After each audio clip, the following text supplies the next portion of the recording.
Think about it.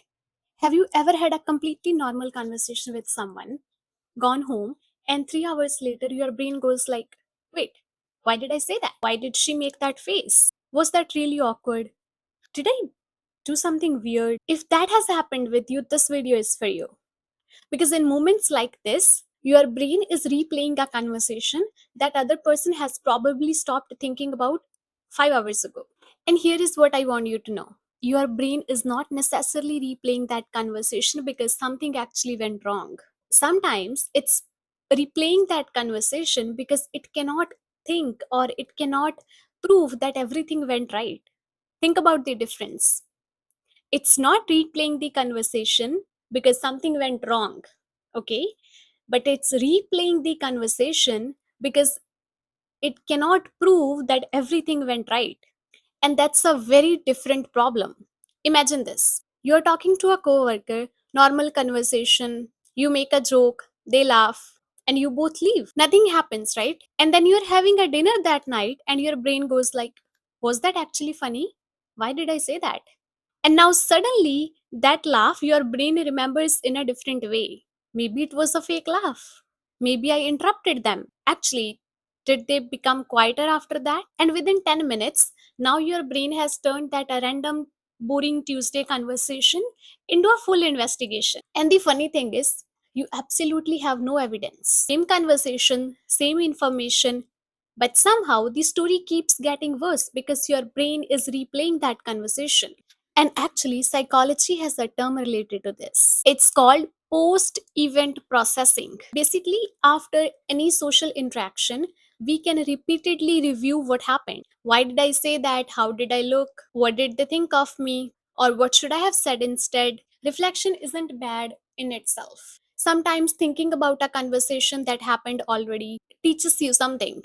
But there is a point where that reflection turns into rumination. Reflection usually ends with information. For example, I shouldn't have interrupted her. I'll do better next time. Done.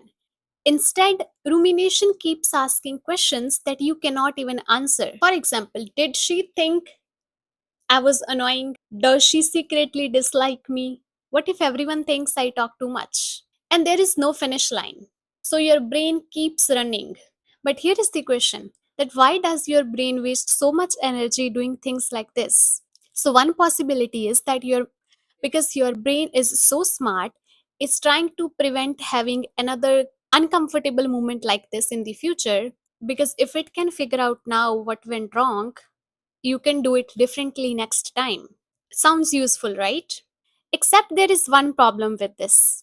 Your brain is trying to solve the mystery with missing information because you know what you said, but there is no way to figure out what was going on in other person's head, and that's what your brain is trying to understand. So now your brain starts filling those blanks. And always remember one thing, if you are anxious or worried, those blanks don't always get filled with kindest information. Your brain is going to find out something very negative. And here is where it gets bit sneaky. You might think, no, no, I'm not overthinking, I'm just analyzing that conversation. Okay, but then ask yourself this one question, what's the new information that I discovered in the last 10 minutes by overthinking about that one incident?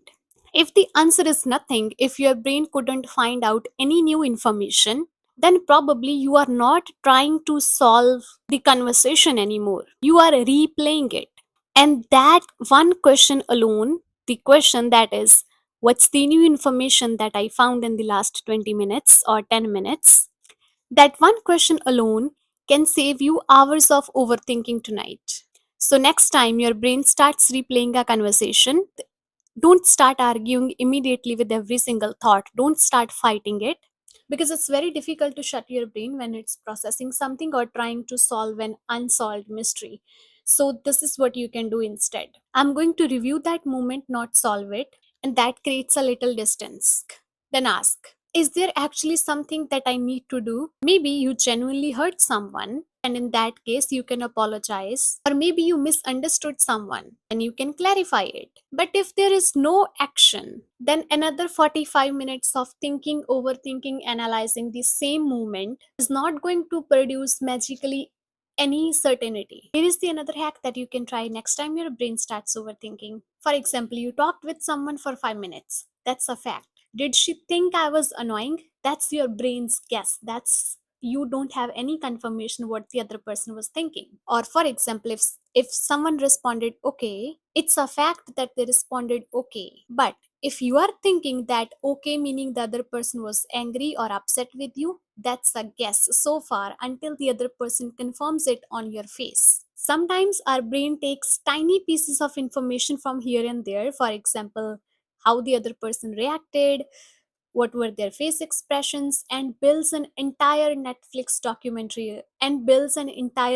series around it. So literally ask, what do I know and what is the new information that I am adding here? You will be surprised when you realize that how much information is the one that your brain is adding on. There is no confirmation behind it. And finally, move your attention back to your actual life. Not because you are trying to force a thought, but because once the conversation is over with someone, go shower, make a tea, walk, call somebody, read something, do whatever you want to do. And your brain may bring that thought back, and that's completely okay. You don't need to reopen the investigation every time your brain knocks on your door. Sometimes, for your brain, the goal is always not, I won't let that happen again, or I will never repeat that behavior, because you are human. You are always going to wish you had said or done something differently. Your goal here is only to figure out when thinking has stopped helping you. So, next time your brain says, why did I say that? Don't spend the next 1 hour trying to figure out why did you say that.